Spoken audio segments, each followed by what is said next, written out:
يما أموال الهوى،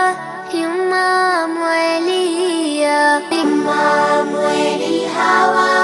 يما أموالية. بسمة بتقهر الهموم والأمل يملاها، عمري الظلم ما يدوم وأرضك ما بننساها. بسمة بتقهر الهموم والأمل يملاها، عمري الظلم ما يدوم وأرضك ما بننساها. والكون كله بيحضر لعرس الحرية، لما أموال الهوى، يما أموالية. أعوذ بالله من الشيطان الرجيم. بسم الله الرحمن الرحيم. الحمد لله رب العالمين. Ambi masara mani foka abarkada haleme sonani ka biduya irana ka fuli ani walin mando ko lase oklen na bela jelema dana ya talila kada ni jabarani suku folenka ni oye telenyata dore ko nyeta tv ka keni jemuka min be nyanama sanfɛ dɔgɔkun ni an b'a fɔ ma ko faso jɔkɛnɛ ye jɛmukan ye min bɛ wuli kajɔ ni cɛsiriw bɛɛ lajɛlen bila sen kan ka se ka i da don jamana yɛrɛ masala kologirinw na ka ma hakili juru carinenw wele ka na min b'a to an n'u ka se ka barosigi kɛ faamuyali yɛrɛ bɛ se ka sɔrɔ jamana kɔnɔden yɛrɛ kelenkelenna bɛɛ lajɛlen fɛ cogo min na an bi aw bɛɛ fo k'aw bɛɛ waleɲuman dɔn. Bi jɛmukan an bɛna boli kisa min kan o de ye a bɛ fɔ min yɛrɛ ma ko wuyangili n'o de ye ka muruti farida,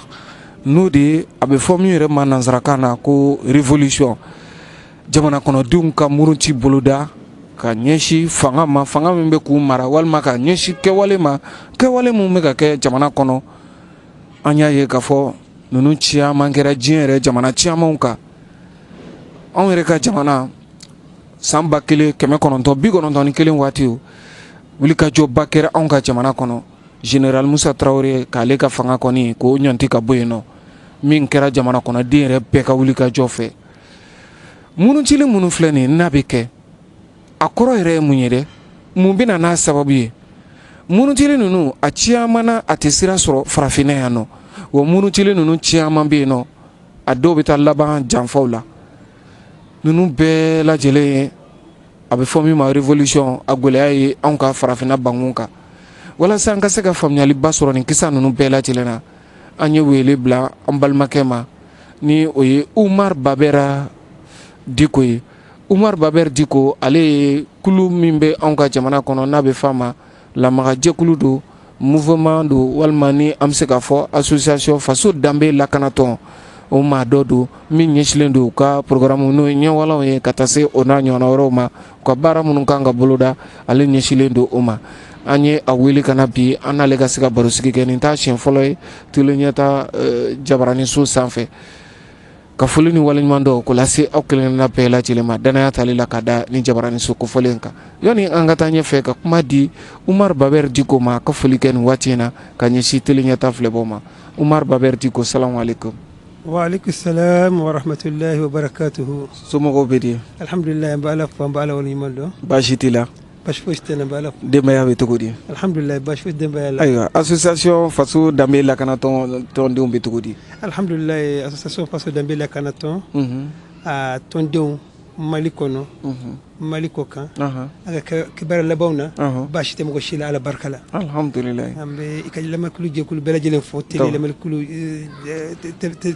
ɲɛtaa lamɛnnikɛlaw an b'u bɛɛ lajɛlen fo, minnu bɛ Mali kɔnɔ, minnu bɛ Afiriki fan bɛɛ, aw ni ce aw yɛrɛ, aw bɛ baara min na su ni tile, ka se ka mɔgɔw kunnafoni, u ka se ka kunnafoni ɲuman sɔrɔ, u ka se k'u yɛrɛ nafa n'a ye. Ala ka n'aw sabati. Tabarikala. Ayiwa, Umar Babɛra Diko, yani an ka tɛmɛ ni murucili ye n'o ye révolution ye walima wuyangili ye, yani an ka tɛmɛ n'o ɲininkali ye, e bɛ kulu min kɔnɔ bi ni a bɛ f'a ma faso danbe lakanatɔn, kulu in yɛrɛ bɛ cogo jumɛn na bi, a ni mun bɛ cogo jumɛn na? Nanzaraw b'a fɔ min ma ko état de santé. Alhamdulillah, n'o ye faso danbe lakanatɔ ye, bari an b'a jigiya k'a fɔ aw ka wulikajɔw fanga ka bon kosɛbɛ kosɛbɛ jamana kɔnɔ. Alhamdulillah, depuis kunu fo bi an bɛ wulikajɔ la. Jɛkulu in yɛrɛ bilara sen kan waati jumɛn? jikuri brother senga kuma min na kele chena M5 kono to yayi M5 la ton chamale falla jogon ka M5 kele ke pour que i bor kuma kam fo mi révolution yi pour que ka seka jamana de nafa jamana de bor wil ka jokumi kama o ka seka sabata ka soro aka sabati fana bo kuma min na kele ku folo kere dron ay kele ku folo tamina dron kele chena mo chamo fora jama jesera anko o seka ke chugo shila kada ka hakili mai seka do kola iye mo woni kamiye lahidu kamiye hore kamiye denaya miye islamaya kamiye o ko ka cin ika dise ka fendo ke jamande bo mi famuya wode kama ala barkala toin bangira pour que saka do jamande jugiya koro o dena kele sirafe parce que ni dena cena chen kele chen fula nalma farika ene ma kele mi selim sir kono na tigere la do c'est fini hein aya hal shewel ni ya wele tay kere o dum may dena chen may wode kama toin sigi ka dena di mogo ma ka yero la ka fo tombe mimbe jo demande jugiya koro ala tatemenen ko nu wili ku folo munu kera kuma min kama mogo wili ka joke pour que la fiakana donc faka sabati irgu ka dabla dingal ju ka dabla o toy halsini ambe amba ko mofo amba ko moke tabarkala inshallah aywa Umar Baber Digo ni ala sonama ana nyin ngal ke o la bari la manga joglu min wala samba flani muga ni akira sababu utukalo tile muga ka danski Ibrahim utukalo tile tan shegi ka danski Ibrahim Bokar Keta ka fangala do ya ira ka fo M5 tun sigileno doro Ibrahim Bokar Keta kata ka bo fangala na do ya ira ka fo atu sigiradi wala sa ka yele madu jamana kula o yoro yin ibse ki dado la ka dokurunya fla fayna anga se ka famiyali sura la bio akuma tiara awati anga jamana kono effectivement kuma tiara munde kuma tiaya kada kan kele ayo de fomo wil ka joke bo jamana don jigi tige da u sevile o wil ka joma o wati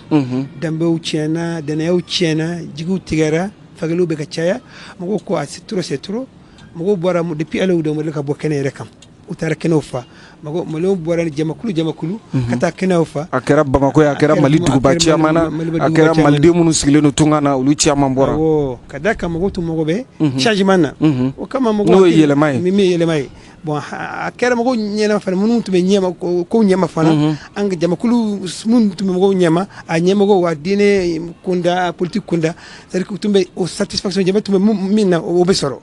wala ke barokera o ko fe mago yayi baraku folo kera dron mago munu tumbe acteur munu be nyefe o fari fagara fari fagana nana donc o fari fagana sababu yalla malen chama yi kuna siri soro mais ala barkalo ko fe ala ake fanga munu nana tradition mago munu nana ulu ye baranta peuplier ulu ye ka joken hamimi ulu o famia ils ont pris le message du peuple ulu le peuple ka chikanta ka kewka lagnini alhamdulillah ala barkala do soro lala halni do baje chaman kon sor lala mais halsi sa do chaman be ko fe min kanga nyini wode kama ngo am fana sigira ka ke to min be koloshilike pour que ma jeni fe munu be ka soro pour que bare nga se kun kortaye ko min kama mo bora kunu wala kunu no be ka soro hana tek soro kle am be ka soro ala ala ka ani sababa be Umar Baber Digo ango wiangili no muruti no revolution ni ma ko ke ka anyefo mamunu be ka tilinya ta fleni wati na sa ka seka famiyali sorala mundu de daguru yanda madola alhamdulillah mo be wele revolution amba fo bamana kana murtili mi menana yi du su kashini jigitege de benana yi mo kuma ni peuple ni jama famba ya ye jigitege bu ku soro du su kashi bu ku soro na fara jigitege koro ni dumin tekadi jitikadi an hal kuran tigana nyogon ni jigitege chayar ko jugu jamana kono wode be seka nani murtili jamana kono diu tonyo do wal makudo be ka kula usigira ka munyu na ko chaara dron wodi saka nani murtili wodi jigitege yorenye ani na ko chaara fana be nan duskashi wala ne be duskashi ra do ko do lay bi ka contrôle perdu donc wodi be nani révolution wa révolution kun chama ni ya jatemele dron ni bin na kera na abeke munno na keru nyunga bimbe ka kuka wala mo hake be ka chie o be mugo du suglo do mogola mi be jigitike du kashi ku bali waliya dola mi manga wodi révolution wodi murtili wodi nani murtili donc chama ka sababu ya wodi hani ko wero bala ko principalement ninde ya kuna belebele ya mi jetemine usrafe ni la ka ke jien jamana jamba chama ka de arifo jamano ni ya révolution murtili kera yoro ibasara tonyol le barka bonyara jigitike de chayara mɔgɔw y'a ye solution tɛ fo n'an ma bɔ dɔrɔn an bɛ to a la o de bɛ nani mɔgɔw ka bɔ dɔrɔn ka siraw minɛ ou bien ka mɔgɔw ka bɔ ka tiɲɛli wɛrɛw kɛ Ala kan kisi a ma o de bɛ nana ye foyi tɛ nana ye ni tɔɲɔli ni tantɛmɛ wale barika bonyara jamana kɔnɔ o de bɛ nani a ye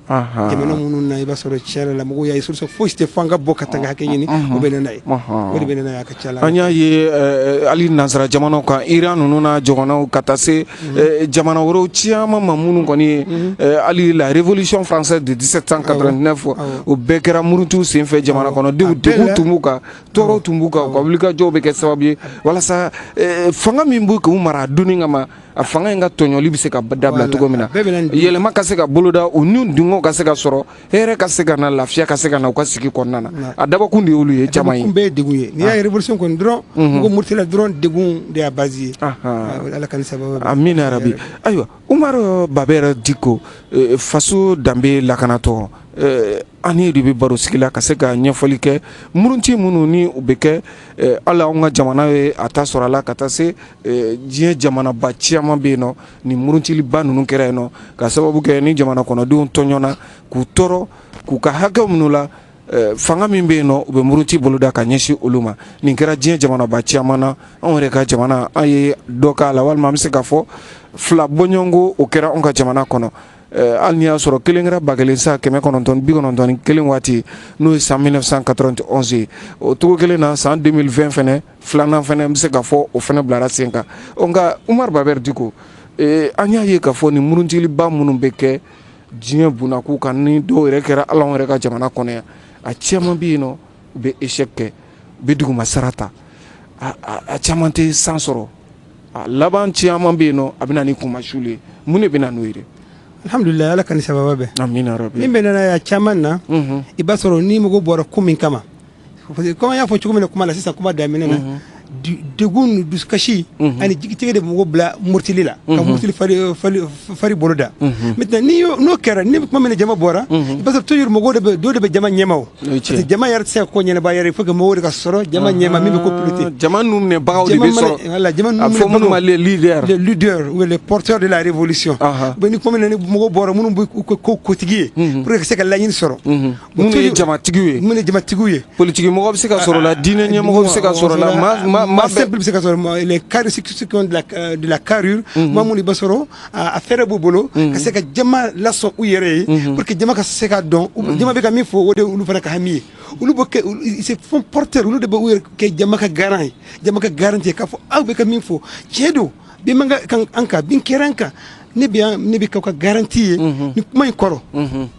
olu de bɛ jama canaliser ka jama mobiliser donc o tigilamɔgɔw généralement jama fana bɛ sɔn ye ka da kan degun bɛɛ bɛ ɲɛ b'a la degun ye tiɲɛ tɔɔrɔ ye tiɲɛ u mana fɛn o bɛ fɛn fɛn fɔ voilà jama b'a ye waati kelen na jama murutilen don o ye tiɲɛ donc olu fana bɛ kumakan kelen de ta ka jama mobiliser bon caman na c'est vrai que ni jama an y'a fɔ cogo min na ni degun nana mɔgɔ bɛ a bɛ na ni murutili ye mais ni murutili kɛra fana mɔgɔ bɛ muruti ko min kama a bɛ se ka kuma dɔ u b'o sɔrɔ comme a bɛ se ka fana u t'o sɔrɔ yɔrɔnin bɛɛ bon maintenant minnu bɛ ɲɛma kuma min n'ala y'a k'u sera ka révolution kɛ o murutili fari bɔra da u bɔra jamakulu et que ni ala y'a kɛ hali u sera laɲini ma laɲini sɔrɔla sisan mɔgɔw bɔra ko min kama ni o ko yɛrɛ u sera ka ko min kama u murutira u bɔra ko in kama ala y'a kɛ sisan u sera ka laɲini u naani mɔgɔ ye maa min a b'o laɲini u ka laɲini ɲuman d'u ma laɲini ɲuman in d'u ma n'o tigilamɔgɔ nana natigi fana ma jɛngɛ natigi fana taali u sira wɛrɛ fɛ dɔrɔn a bɛ kɛ tigitigi wɛrɛ fana ye tuguni o de ye révolution problème ye o de kama toujours révolution na a bɛ fɔ ni révolution engagera c'est à dire que mɔgɔw bɛ bɔ kun dɔ de kama kun min bɛ yen laɲini fana de kan ka sɔrɔ jɔn de bɛ se ka laɲini waleya ni a tɛ maa min bɛ ɲɛma n'a ko d'accord nin de kama ne bɔra nin de kama an bɔra an tɔɔrɔla an degunna maintenant ni o tigilamɔgɔ fana nana n'ale fana ɲinɛna laɲini kuma mɔgɔ murutira ko min kama n'ale fana ɲinɛna o kun kɔrɔ dɔrɔn gɛlɛya nana n'ale ni ne y'a faamuya sisan Umaru Babɛr Diko murutili jamana kɔnɔdenw ka muruti baloko banna kuranko banna lakanako ma sabati dunkafa ma sabati yuruguyurugu kɛnɛya ma sabati nafolo dunko juguya nafolo burujali mara kɛcogo man ɲi mal gouvernance ninnu bɛɛ kɛra jamana kɔnɔdenw ka wuli ka jɔ ye ni ne y'a faamuya u bɛ danaya da maa minnu kan walima maa minnu ni olu b'u ɲɛfɛ a donni kama kɛlɛ la ka ko kuntigiya ta ka ko kuntigiya ta n'olu nana n'olu ma baara ka kɛcogo de la o de bɛ na ni jigilatigɛ ye o de ye jigilatigɛ ye o de kama bɛ fɔ révolution n'a bɛ kɛ dɔrɔn révolution tɛ ɲa gardien kɔlɔsili kɔ c'est qu'on appelle les gardiens de la révolution comment n'a pas révolution engagé waati min na yan'o ka se laɲini ma dɔrɔn a kan ka mɔgɔ tɔn kan ka sigi kɛ depuis waati la mɔgɔ minnu bɛ révolution in kɔlɔsi o cas n'a sera laɲini ma karisalakaw de bɛ na an ka laɲiniw ɲini k'a waleya mais n'u ma se dun jɔn de bɛ n'u kɔlɔsi c'est qu'on appelle gardien de la révolution maa minnu bɛ révolution murtili kɔrɔsi ka da kɛ n'i ye mɔgɔw su k'u kɛ ko dɔ kan k'a fɔ an bɛna nin de laɲini n'i m'a labɛn k'a fɔ ni mɔgɔ dɔ de kan ka na min bɛ se ka baaraw kɛ ka ɲɛ o tigilamɔgɔ fana mɔgɔw ka sɔrɔ min b'u kɔrɔsi n'o bɛ min kɛ baara kɔnɔ o kɛra baara kɛrɛfɛ kɛlɛma ye to ka jɛ ye m'a ye o de kama Afrique révolution fanba a bɛ étouffé a bɛ daminɛ mais a tɛ laban laɲini tɛ sɔrɔ ala kɔnɔ ka da kan révolution bɛ kɛ mɔgɔw b'a fɔ bɛɛ bɛ sɔn a ma k'a fɔ nin degun b'an kan an kan ka murti an murtira fanga minnu bɛ an y'u dégager ou bien mɔgɔ jugu min y'a kɛ an y'a ministre min y'a kɛ an y'o gɛn ministre kɔrɔ ka na ou bien président kɔrɔ ka na o tigilamɔgɔ nana mɔgɔ min kan ka kɔlɔsi aw fana kan ka aw ka tɔn kɔnɔ révolution kɔnɔ mɔgɔw sigi maa minnu bɛ baara in kɔlɔsi pour que a kana jɛn o tigila fana mɔgɔ bolo n'o ma kɛ dɔrɔn o kɔrɔ o ma tigi dɛmɛ aw ma kɛ dɛmɛba ye a ka f'u ɲɛna a fɔ fanga b'aw bolo nka anw fana bi yan dɛ an bɛ yan an b'aw kɔlɔsi aw bɛ don c'est vrai que aw bɔra an na parce que mɔgɔ de kɛra min na farafin na une fois que i ye mɔgɔ dɛmɛ n'a bɛ sanfɛ dɔrɔn a ka fɛn o fɛn tout est rose a bɛ kaɲi bon o de bɛ na ni tiɲɛ la complaisance o tɛ ɲɛ révolution kɔnɔ l'opportunisme o tɛ ɲɛ révolution kɔnɔ ka den bange ka den kɛ baba commandant ye o tɛ ɲɛ révolution kɔnɔ ou bien révolution fana mɔgɔw k'a faamu révolution ye jumɛn l'idéologie de la révolution a bɛ fɔ révolution ka hakilina a ka fisa ni aw minnu b'a kɛ tant que révolution na minnu bɛ ka murti n'aw b'a dɔn a bɛ ka murti ko min kama k'u yɛrɛ ka bɔ ni aw ye min b'aw ɲɛ ma ale fana bɛ ka murtili bɔlɔ da aw bɛ ka murtili ko min kama ko in de ye laɲini ye o ka bɔ ni aw bɛɛ lajɛlen ye o ka bon n'aw bɛɛ ye o ka bon n'aw bɛɛ ye n'o mana révolution kɔni révolution bɛ échouer parce que n'a kɛra o ɲɛna karisa min b'a ɲɛ ale de y'a bɛɛ non ale bɛ yan laɲini min kama laɲini de ka bon n'aw bɛɛ ye laɲini de ye hɛrɛ aw ma jamana ma ani minnu bɛ na aw kɔfɛ u ma n'a ɲɛna donc ni o fɛnw yɛrɛ révolution na dɔrɔn aw tɛ sɔn a ka tiɲɛ aw bolo ale fana min bɛ yen nɔ a b'a kɔlɔsi parce que a b'a dɔn dɛnɛ de kama a bɛ yan n'a ma ɲɛ dɔrɔn ale bɛ bɔ yen mɔgɔ wɛrɛ bɛ na et puis siraw fana bɛ labɛn sira minnu na n'a bɛ jɛngɛ bolo yɔrɔ yɔrɔ mɔgɔw bɛ minnu b'a hakili jigin attention an ma bɔ nin kama dɛ an bɔra nin de kama laɲini de ye nin ye dɛ kana ɲinɛ laɲini kɔ dɔn kuma bɛɛ u bɛ hakili jigin laɲini na i bɛ se ko ni dɔn k'o bɛɛ kɛ n'i dɛsɛra don min na fana i bɛ dɛsɛ i bɛ sen bɔ a la mɔgɔ wɛrɛ bɛ na nin de bɛ révolution ɲa bon nin de bɛ farafin nin de ye majɛ ye anw ka jamana kɔnɔ an ka jamana kɔnɔ kɛrɛnkɛrɛnnenya la farafinna jamanaw kɔnɔ yan murutiliw bɛ boloda jamana kɔnɔdenw bɛ wuli k'a fɔ nin degun b'an kan nin tɔɔrɔ in b'an kan nka a tɛ bɔ ntɛnɛnna ni ka kari sɔrɔ ka da kan an bɛ mugu de bonya révolution kɔnɔ ka tɛmɛ révolution yɛrɛ kan tant qu'il ma révolution yɛrɛ hakilina de ka bonya ka tɛmɛ révolutionnaire kan ani peuple min bɛ révolution le peuple on dit que le peuple est souverain mais à travers seulement qui les actions qui porte la révolution parce que aw bɛ bɔ kundo de kama ka se ko kunde ɲɛnamaya o de b'aw yɛrɛ ɲɛnamaya aw ka hɛrɛ bɔ de la o ka bon ni maa minnu bɛ fanga la o jamana kɔnɔdenw ka bon ni bɛɛ bari o ye jamana de ye o ye jamana ye o intérêt collectif ce qu'on appelle intérêt collectif foroba intérêt min kama fɔ révolution bɔra il faut que foroba intérêt de ka sabati il faut que e min bɛ ka apporter fana e min bɛ ɲɛma fana i ka dɔn o de ka bon ni e n'o nana dɔrɔn hɛrɛ bɛ na peuple fana ka dɔn jagoya n'o ma ɲɛ dɔrɔn an ka hɛrɛ tɛ il faut ka kɔlɔsi sira bɛɛ wa n'o kɛra bɛɛ bɛ révolution kɔlɔsi a ka ɲɛ Babɛri i b'a ye hali anw ka jamana kɔnɔna na yan i b'a ye kalafiliw yɛrɛ senfɛ an bɛ maire ta ka maire bɛna kɛ maire ye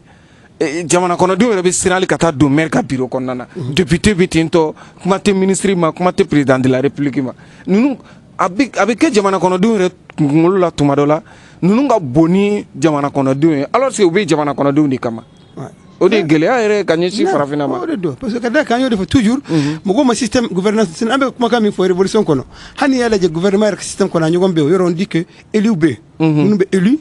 mais assemblée bɛ yen assemblée min ye peuple ani maire ninnu bɛɛ c'est des élus du peuple olu bɛɛ yen nɔ pour que ni min tɛ bɛn peuple ma olu de k'a fɔ o de kama assemblée la député bɛ se ka gouvernement wele ka ministre interpellé ni kuma min na o y'a ye hakilina dɔ nana ou bien hakilina dɔ taara min tɛ taa jamana ka intérêt fɛ olu bɛɛ au nom du peuple parce que jama de y'u sigi parce que jama bɛɛ tɛ se ka bɔ ka kuma o mais il faut que mɔgɔ de ka sɔrɔ o de kama toujours révolution na o gouvernance la o il faut que mɔgɔ de ka sɔrɔ mɔgɔ min bɛ jɔ jama tɔgɔ la c'est jama de bi mandat di ma ika élargi en togola parce que jama be se kuma ni jama black ni kene kelenga ka fo jama be ka kuma ante tele wala hal sankele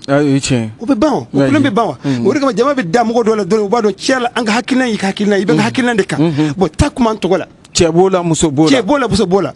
wodi gouvernement wodi démocratie ka l'action gouvernementale l'action démocratique mais nos premiers droits c'est moment peuple fana bisiki e de flé e mi anga la sigi maire e mi maire wala e mi député ay ni joro dima e bi ka mundeke yer e bi ka alla fasawa ou bi ka yer la fasa ni alla fasa alhamdulillah ni man la fasa peuple yer bisika interpeller ou bisika ou fa bisika révolution doy ni maire mi sigira sigi dala ite sigi daka hero lakana même sigi da bisika wili kama ka fo am ande mandat dima mais vraiment c'est vrai que c'est un mandat mais ni murtili nana e bisika bo ka soro mandat yere amaba aywa ou bisika député fana soro kuma ni jama de la sigi dron ikado ibi jama min kama jama kafsan e barakidinde e bien ke kamugo servi et tiens qui est servi nous hakilna nana do la febena bo wodi be anje kosobe gouvernance kono révolution kono problème kelende be aywa Oumar Baber Dicko ni jatemne ke ibahi ka fo ye mamunu to ko fo ça les acteurs de la révolution les leaders munu be jama nu mine munu mo ko danaya bu ka sigila nyana mayala nulu de be ke ulika jow ke bay ni jama be soro ka tugu ko olu kanga ke masugu jume jugo jume kanga kula tamashe jume kanga yula tabiya jume kanga yula ni ala sona ma baro tako flanana ambi segin kana ni kene kelenka ikaseki nendo ni nyanche ni ka wala wala like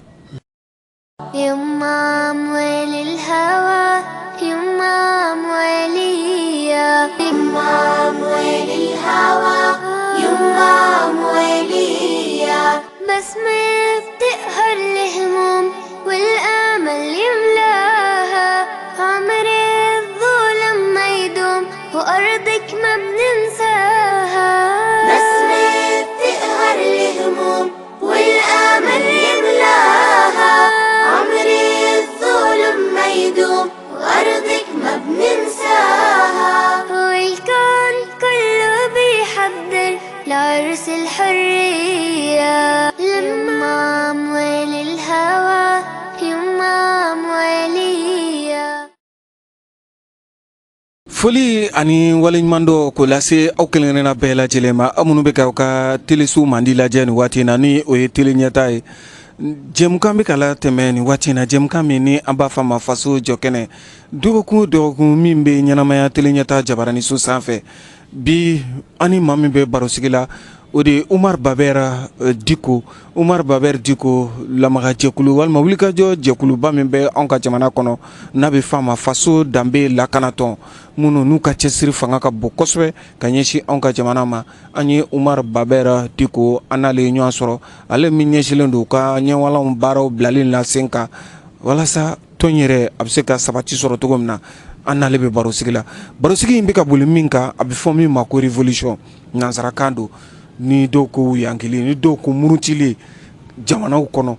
i b'a ye k'a fɔ anw yɛrɛ ka jamana belebeleba fila kɛra anw fɛ yan 1991 jamana kɔnɔdenw fanba wulila k'a fɔ fanga min bɛ a donni kama u ka taa ka bɔ yen tɔɔrɔya b'u kan o cogo kelen fana na an nana ye san 2020 fana jamana kɔnɔden fanba dɔ fana wulila k'a fɔ fanga min fana bɛ yen u ka taa ka bɔ yen nɔ ni ninnu bɛna sababu jumɛn bɛ na n'a ye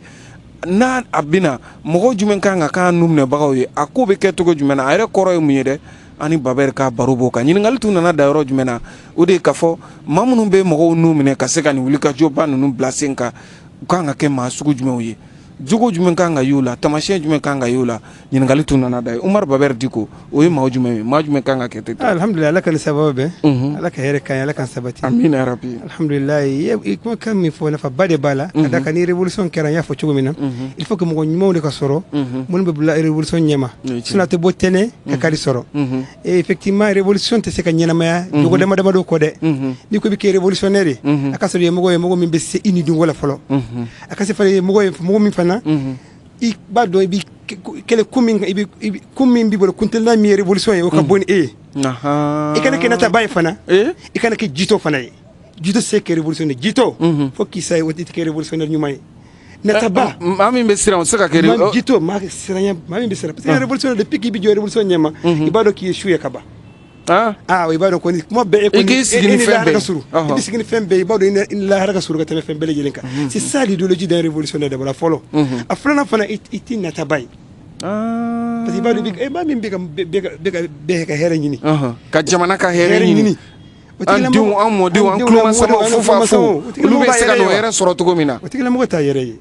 i b'a dɔn i ka dogo ko in na o de kama ko l'idéologie de la révolution maa min b'a porter i b'a dɔn i tɛ foyi ye révolution kɔrɔ jago i b'i yɛrɛ fara ɲɔgɔn k'i bi kɛ mɔgɔ majiginen mɔgɔ sabalilen maa kodɔnna ye maa hakilicirinne ye o de bɛ kɛ révolutionnaire ye wari mana kɛ bɔrɔ kɔnɔ ka na d'i ma o tɛ se k'i bi ka sira kan o tɛ paniquer ni dugu bɛɛ fɛrɛ la ka kɛ nafolo ye sanu ye k'a d'i ma o tɛ bɔ i ja kan laɲini ye min ye hɛrɛ min bɛ foroba jama ka hɛrɛ ye min ɲɛ b'o de la i b'o de lawaleya hali ni dara k'a fɔ i bɛ muru bɛ da i kan na k'i kan tigɛ i tɛ reculer révolutionnaire engagé hein les vrais révolutionnaires o de kama ka se kɛ jitɔ ye i tɛ se kɛ nataba ye bugɔli t'i lasira kasoladon t'i lasira bagabagali t'i lasira lagosi t'i lasira de ye révolutionnaire o de kama mɔgɔ caman b'a fɔ n ye révolutionnaire ne taara pratique la n'i ye min ye a bɛ dɔn ala ka sababu amina rabi donc ni ne y'a faamuya a kan ka kɛ ni maa sugu de ye ni mɔgɔ sugu de kan ka kɛ révolutionnaire ɲɛma ye révolution ɲɛma parce que révolution bɛ parce que il y a deux formes de révolution la révolution an bɛ se ka min fɔ quoi pratiquement quoi mɔgɔ bɛ min faamuya révolution dans l'ignorance et la révolution dans l'intelligence kuma dɔw la révolution dans l'ignorance o ye jumɛn ye révolution jahiliya quoi c'est à dire que ko kɛra mɔgɔw la dɔrɔn a digira mɔgɔw la dɔrɔn a ma bɛn mɔgɔw ma dɔrɔn fo mɔgɔw bɔra ka fan bɛɛ minɛ ka fɔ kari ala kan kisi o ma o tɛ hɛrɛ ye o tɛ wolo hɛrɛ la révolution filanan ye jumɛn min bɛ kɛ tubabu jamanaw na ani kodɔn jamana bɛɛ lajɛlen na ni digiri kɛlɛ aw tɔɲɔra dɔrɔn aw bɛ bɔ jamakulu ka taa kɛnɛ kan ka yɛrɛ nin bɛ ka kɛ nin tɛ bɛn ma faamaw a ye segin kɔ nin bɛ bɛn wa nin ye hɛrɛ de ye a bɛ kɛ mais kodɔnnaw de bɛ se ka nin kɛ ka jama bɔ fan bɛɛ fɛ ka taa kɛnɛ fan vraiment nin kɛra nin bɛ ban ma dɛ nin tɔɲɔ bɛ kɛ kan kan a ma ban ma dɛ nin gɛlɛya bɛ kan dɛ diyagoya fanga bɛ yan a kan k'aw lamɛn a b'aw lamɛn fana parce que a bɛ aw de kama nin bɛ daga nin bɛ bɛn mais il faut k'a ka sɔrɔ peuple min kununen don avec lever de conscience o de kama kuma caman ka tɔn baara la yan'an ka ɲɛsin révolution yɛrɛ ma fɔlɔ ko an bɛ mɔgɔw former d'abord mɔgɔw ka kunu fɔlɔ maa min ma kunu n'i y'a bila baara la baara bɛ si dɔn a bɛ mun de kɛ a bɛ tiɲɛni de kɛ o de kama i bɛ mɔgɔw kunu fɔlɔ mɔgɔw ka dɔn fɔlɔ mɔgɔ yɛrɛ k'a dɔn jamana yɛrɛ ye mun ye jamana ye jumɛn ye jamana kanu jamana kanu ka na e kɔnɔ e yɛrɛ ye jumɛn ye jamana kɔnɔ i ka jɔyɔrɔ ye jumɛn ye i bɛ poste la wa i tɛ poste la wa i ka jɔyɔrɔ ye jumɛn ye jamana ka hɛrɛ de i ka hɛrɛ ye a tɔɔrɔ i ka tɔɔrɔ i k'o faamuya jamana ka hɛrɛ bɔnni sira jumɛn ye i kan ka mun de kɛ pour que jamana ka hɛrɛ sɔrɔ e commerçant to o e intellectuel ye o i bɛ domaine o domaine na o kɛ yɛrɛ baara ye o bɛɛ ka jɔyɔrɔ bɛ jamana na fo i k'i jɔyɔrɔ dɔn i k'i taabolo dɔn jamana kɔnɔ en ce moment ni jamana gɛlɛya bɛ dɔrɔn i kan ka bɔ i ni ka denbaya kan ka bɔ cogo min na sira min fɛ i b'o dɔn ne y'a faamuya kusi foyi tɛ yen nɔ min a man kan ka sɔrɔ min b'a fɔ ko ne ka sira tɛ jamana ko la. a tɛ n'i y'o fɔ dɔrɔn o kɔrɔ ye i ma jamana ko faamu i mɔgɔ tɛ i yɛrɛ ka hɛrɛ la parce que bamananw bɛ kuma dɔ fɔ nafaba de b'a la ko n'i ka sigiɲɔgɔn bugu bɛɛ ka jeni n'i ko i ka tɔɔrɔ t'a la i hakili fara ɲɔgɔn kan i ka tɔɔrɔ b'a la dɛ ka da kan ni tɔɔrɔ tasuma tilala ka so la a bɛ se i ka so de la donc o de kama ni tɔɔrɔ bɛ jamana fɛn dɔw kan hali n'i ye milliardaire ye n'i ye millionnaire ye kana fɔ dɔ la tɛ s'i ma dɛ parce que tɔɔrɔ min bɛ ka munumunu don dɔ la mɔgɔw ka hɛrɛ bɛ ɲɔgɔn bolo a bɛ dɔ bolo a bɛ taa dɔ tigɛ diyagoya an kan ka hami ni ɲɔgɔn ka hɛrɛ kana ye i b'i ka villa kɔnɔ i bɛ kurantigɛ bɛ groupe b'i bolo dugafa b'i fɛ mɔgɔw bɛ gɛlɛya la i b'a fɔ tout va bien ni tout va bien don ala kan kisi parce que maa kelen fantan minnu b'i kɛrɛfɛ n'ale ma far'i kan o denw yɛrɛ ni gɛlɛya y'u sɔrɔ o de bɛ dɔw yɛrɛ bila vagabond ni zombi ni fɛnw na donc o bɛɛ bɛ kɛ danger potentiel ye jamana ma o de kama hakili ma n'i bɛ jamana min na ala de la ala ka hɛrɛ kɛ bɛɛ ye dɛ bon ni hɛrɛ ma kɛ ni bɛɛ ma hɛrɛ sɔrɔ ni hɛrɛ bɛ kelen ka so i ya kelen tilala wa walahi gɛrɛgɛrɛ b'i kɛrɛfɛ bamananw ko ten tɔ mɔgɔ kelen fɛntigi kɔnɔntɔn ko ni m'i jija i yɛrɛ laban i bɛ ka taa n'a ye i bɛ kɛ taa n'a ye voilà o de don fo que mɔgɔw k'o faamuya o de kama éveil de conscience jɔyɔrɔ ka bon kosɛbɛ ni jamanadenw bɛɛ y'a dɔn k'a fɔ jamana jɔ bɛɛ ka hɛrɛ de b'a la diinɛmɔgɔ i tɛ diinɛ na o jamanaden bɛɛ maa n'a fɔra jamana dɔrɔn diinɛmɔgɔ b'a la maa min tɛ diinɛ na an bɛɛ dama ka kan jamana na bi jamana ka hɛrɛ bɛɛ ka hɛrɛ de b'a la parce que faama o fantan o alimami o mɔgɔ gansan o bɛɛ bɛ boli siraba kan siraba ka hɛrɛ bɛɛ b'a sɔrɔ dɔgɔtɔrɔso n'a ɲɛna i faama o i fantan o parce que i mana kɛ faama ye cogo cogo i ka somɔgɔw bɛ se kɛ faama ye o i somɔgɔ dɔw bɛ min ye fantan ye donc ni fantanya bɛ bɛɛ ka so faamaya fana bɛ bɛɛ ka so donc o de kama an ka ala de dɔrɔn ala ka hɛrɛ cɛru pour que dɔgɔtɔrɔsow ka jɔ siraw ka dilan lafiya ka na yuruguyurugu ka kɛlɛ fo ka se a dan na maa ɲumanw ka na parce que an y'o fɔ kuma bɛɛ ko mana ɲɛ cogo cogo hali n'i ye révolution kɛ ka dugu bɛɛ minɛ n'i ma na ni mɔgɔ ɲumanw ye ni sariya ɲuman ye a tɛ taa yɔrɔ si a tɛ bɔ ntɛnɛn na ka kari a tɛ bɔ ntɛnɛn na ka kɛrɛ sɔrɔ Comme il faut tout le temps créer la révolution va avec des méthodes, avec des moyens. Comme on fait une révolution, mais il faut qu'il y ait les gardiens de la révolution. Il faut que beaucoup soit le monde de la révolution corchi. Mon ben hakil na nyuma yi ani na ni sranta ni heremena ni kasa ni ke ni tenya golo amba de ni mo ka soro mo mun be réfléchi de mun ben hakil na nyuma yi sera bele jele fe de man bele jele na o bele be révolution ni révolution kera ni bele be révolution de pire révolution ya da kase akun ceeroma kun ceero jimen ka fanga jugu boy kana fanga nyuma yi abasor awe ni bele ben ka ba on no de ketugo manya saudi gole no ta bolo organisation ko la labena dro kore awe chel kala were parce que ni mogo shukata ba ko ni mogo ni ke ba falenga ni la beti bola la ba bito jiko bito jila donc ni ko ibe révolution engagée akasoro yi cew labe cew munu be révolution nyanama ma nyima munu ba do kumi kam aw bora la nyim kam aw bora ubina wala nyine wala parce que c'est unyejo aw nye aw kala kumi ngama ba wono nyima ko naw jere ka wara bi faga bi ko ngolo taka en baga na to o te nyaw donc cego lu ba do kumi kam ubala kumi kam ubuna kundo mo bo fana ka soro bu korche adama do bu seka fili ni fila wati mene mamun seka fa awe ni kamanya regarde à Iran révolution 79 faut bien là il y a les gardiens de la révolution qui sont là on les fait occuper on les fait suit on les fait faire nyinama pour que janama jamane ka seka to la nyina min kam mo bora mo million bora pour que la nyina ka seka sabati bi Iran jamana bay bebu bolo bi alhamdulillah a hera sira bebu bolo jamana bado bi jien buna ko ka bi ko no bonye bu kambi mo bu la me fana ka da ka révolution nyanu bolo alhamdulillah nous les leçons ya ka leçon munun tere ka famille ko mo mani be révolution que dron il ka contre révolution préparé gardien de la révolution préparé mamun be révolution koroshi pour que ni edama do do ko bu jenge bu blasira no ma soro bara do akere to ka je ala ka kisoma aywa anya yi anre ka jamana kono abi sam bisaba bonyon ko bo walma do se ka ko au sanfé no ye 1991 murunci babulu dara fene an ka jamana kono ka nyeshi aduni kama général Moussa Traoré ka nyeshi ale ka fangama le 26 mars 1991 nous bena marsikalo tilem ngan woroma samba kele keme kononton bi kononton kele tarata doya do fe dansigira Moussa Traoré ka fangala jamana kono dun ka murunci li bo ko fe jigi min tumbe jamana kono duna wasa walma ni so jami ni jamana kono dun tun jigi bo oka o de dun ka faka sabati lakana ka sabati kalanko ka sabati yiruwa ka sabati développement bela jele ka sabati an ka jamana kono a ko nana ke ka dansira la ye ere ka yetuko ni jatemnela mun du ye 91 révolution munya dansira la mala munya to amaseka nye basoro alhamdulillah ala kan sababe amina rabbi ala ka here kan yi amina ala kan yiruwa amina rabbi en réalité révolution 91 révolution l'a échoué fin de madame do hambe seka munu fo malembe mi famu ya jona a folo ye kada ka munu révolution engagé yere munu tumba nyema a chama uje kalanke mais dine kalan tuntu bolo adama de ibada adama de fendo ya adama de aspect flay aspect spirituel et aspect matériel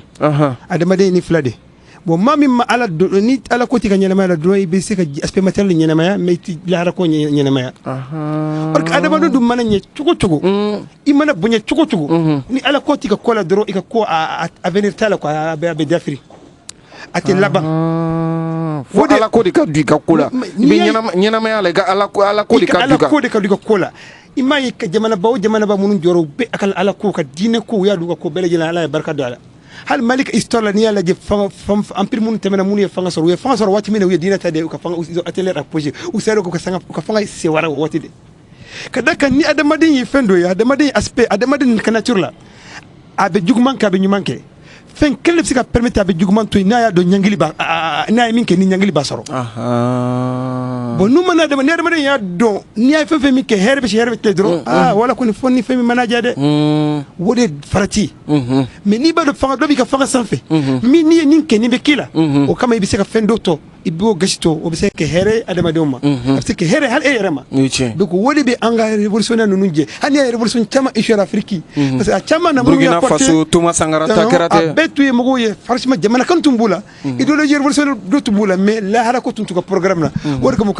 a chama ka révolution a tiana kadan kan ni me la haramiri asema mai aspect frère de bénéficier dieta ni la harata asema yu bara fana minke fani ba do ni bara sara bala ita da jiya drama donc jago be programme waro dola mi la hara programme ya be ke bara dumine kuma ya futu kumde hakilna nasigra miro mir nasigra na kam ke miri min adama den yere mi kuntule nayi mi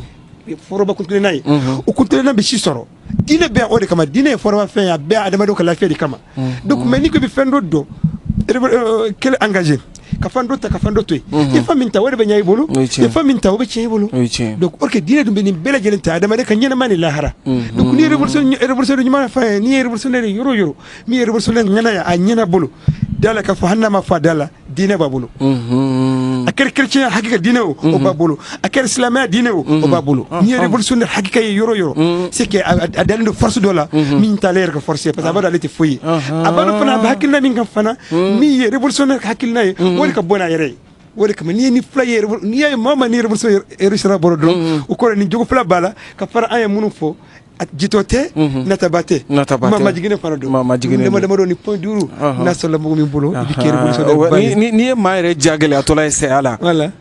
wasro dine bi bolo ko dala jig dal le fem bele ba do kan min ka boni be minna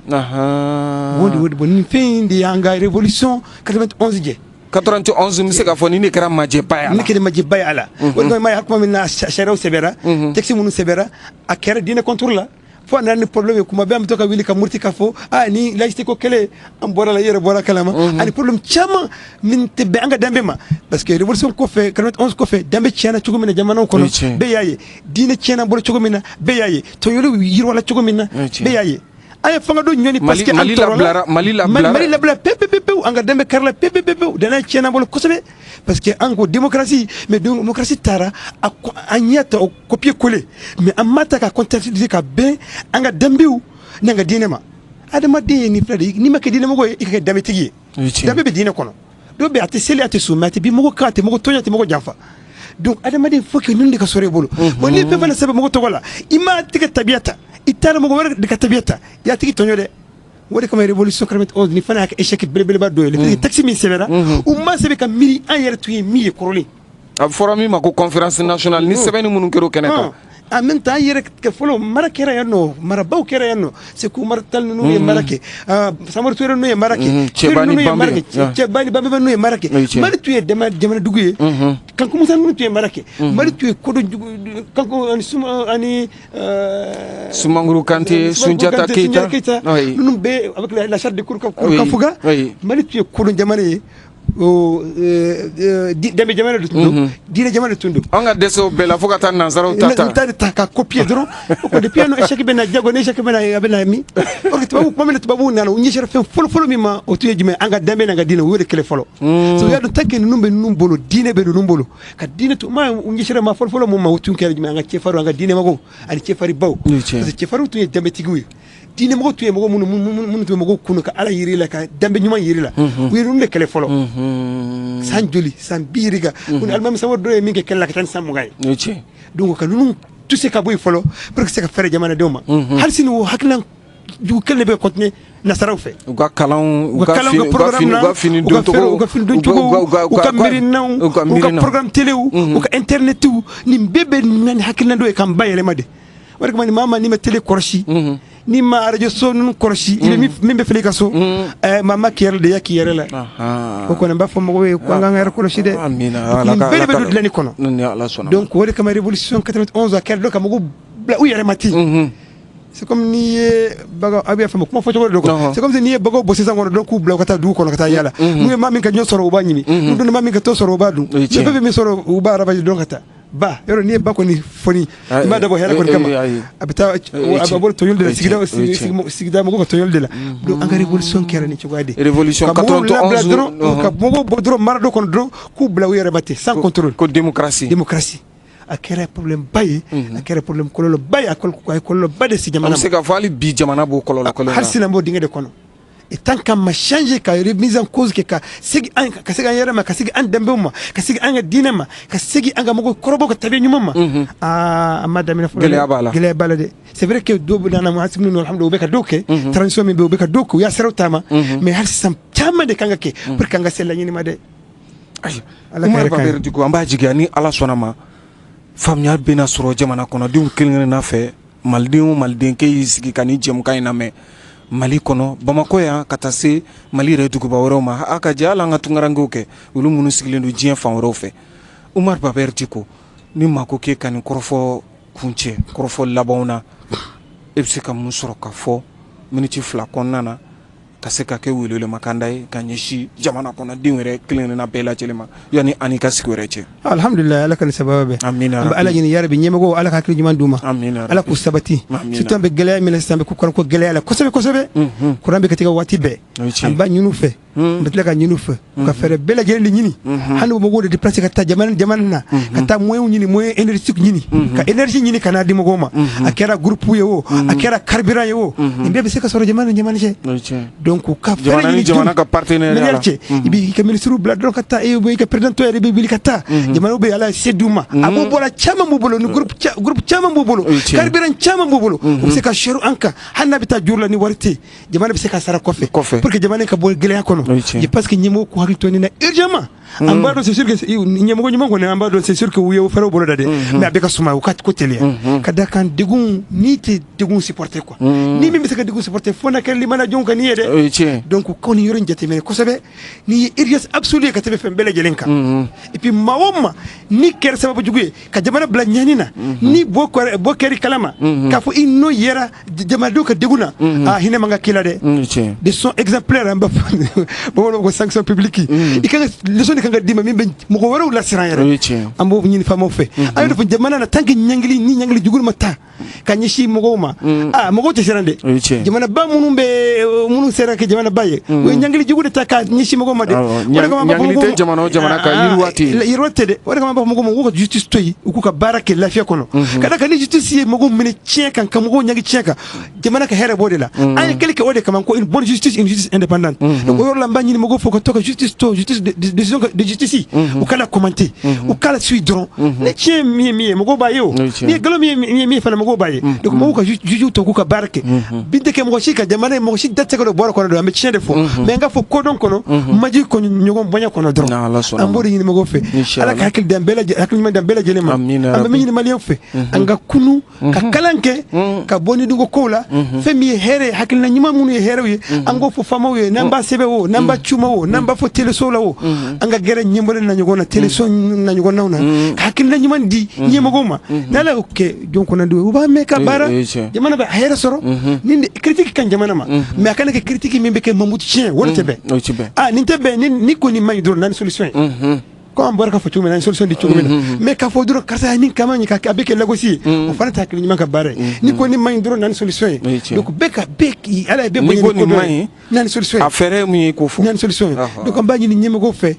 kɔmɔgɔw fɛ u ka kɔmɔgɔw dɛmɛ ni duwawu ye ani hakilina ɲumanw ye ni fɛn fɛn min fana n'aw y'a dugu la n'a ma ɲi a ye se alimamiw ma a ye se ɲɛmɔgɔw ma a ye se diinɛ ɲɛmɔgɔ ɲumanw ma aw ka f'u ye a ye se faamaw ma aw ka f'u ye pour que u ka se ka dilan au bébé de dɛmɛ kɔnɔ dɛ on dit que la défense citoyenne est un devoir la défense patriotique est un devoir citoyen pour tout patriote jamanaden ɲuman bɛɛ ka jamana in dɛmɛ k'a lakana ka kuma ɲuman fɔ o ye ma wajibi de jamana dɛmɛ ni hakilina ɲuman o ye ma wajibi de donc wajibi de jamanaden bɛɛ lajɛlen kan an ka kɛ de n'an ma kɛ dɔrɔn a ma kɔrɔ n'a kɛ tout va bien ni mɔgɔw bɛ sigi ka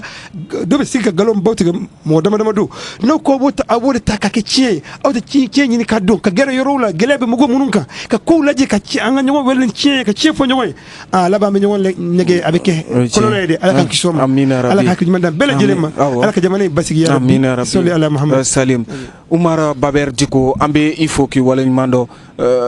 tele ɲɛta filɛ bɔ Umar Baber Diko tɛ maa dogolen tuma caman bɛ to ka wele bila ale ma an n'a ka to ka barosigi kɛ bi barosigi tun bɛ min kan o de ye wuyangili minnu ni o bɛ kɛ diɲɛ yɛrɛ bunakun kan minnu ni a dɔw gɛrɛ kɛra ala yɛrɛ ka jamana kɔnɔna na n'o ye révolution ye n'o ye muruti ye jamana kɔnɔdenw mun bɛ na n'a ye a sababu ye mun ye maa jumɛn ni maa jumɛn kan ka bila a kow ɲɛma mun de y'a to révolution minnu kɛra anw ka jamana kɔnɔ yan nɔ a caman na a ye dugumasaraw cɛ Umar Baber Diko an n'a ka baro de bolila nin n'a ɲɔgɔnna ɲininkaliw kan wa an b'a jigiya k'a fɔ aw ye faamuyaliw caman sɔrɔ a la baro in tɛna dan ne ma nin n'a ɲɔgɔnna wɛrɛ occasion wɛrɛ mana présenter an na Umar Baber Diko wele an n'a ka se ka nin barosigi in ka walawalali kɛ a la ka foli lase aw kelen-kelenna bɛɛ lajɛlen ma k'aw bɛɛ fo k'aw bɛɛ waleɲuman dɔn Umar Baber Diko ye kumakan laban min fɔ sisan ka ɲɛsin jamana ɲɛmaaw ma o de ye kuranko ye diɲɛ bɛ cogo min na bibi in na Mali bɛ se ka wuli ka se jamana caman ma diɲɛ jamana ye diɲɛ jamana 300 ni dɔ o jamanaw la setigi jamanaw b'a la Mali bɛ se k'i tɛgɛ di jamana dɔw ma a kɛra taji ko ye o a kɛra groupe ko ye o a kɛra hali panneau solaire ko ye o a kɛra min fiɲɛ yɛrɛ courant sɔrɔ cogo minnu bɛ yen olu n'a ɲɔgɔnnaw an ka jamana kana kɛ jamana datugulen an k'an bolo bɔ k'an bolo di jamana wɛrɛw ma minnu bɛ se k'an dɛmɛ wa an yɛrɛ bɛ se k'olu dɛmɛ ni fɛn wɛrɛ ye Ala ye anw sɔn fɛn dɔ la a y'olu jamanaw fana jɛ fɛn dɔ la an bɛ se ka ɲɔgɔn sɔn jamanaw bɛ se ka ɲɔgɔn sɔn o cogo la ten kuranko majɛ b'anw na bi nka Ala ye anw sɔn taji la k'an sɔn sanu na k'an sɔn uranium na k'an sɔn o n'a ɲɔgɔnnaw caman na minnu ni anw ka jamana bɛ se k'o di jamana wɛrɛw ma ka jamana wɛrɛ ka taji minɛ ninnu bɛɛ lajɛlen jamana bɛ se ka mara ni nin bi kurantigɛ degun bɛ cogo min na baarakɛla o baarakɛla bɛ yen k'e dayirimɛ bɛ kuran na bi u bɛɛ ka baaraw jɔlen don dɔgɔtɔrɔsow la bi su jeli bɛ ka bɔ a kɔnɔ bi ka sababu kɛ kurantanya ye anw ka jamana kɔnɔ a su hakɛ ka ca kosɛbɛ makosa don bi tɔɔrɔ don bi jamana kɔnɔdenw yɔrɔ nka an b'a ɲini an b'a jigiya ni Ala sɔnna ma solution bɛna sɔrɔ kuranko in na ni Ala sɔnna ma k'aw bɛɛ fo k'aw bɛɛ waleɲuman dɔn ni Ala sɔnna ma dɔgɔkun wɛrɛ aw ni ne an na ɲɔgɔn sɔrɔ ni jɛmukan kelen kɛnɛ kan ni o ye faso jɔ kɛnɛ Ala k'an ka jamana basigi ni k'a kolo suma يمام وللهوى يمام وليا يمام وللهوى يمام وليا بسم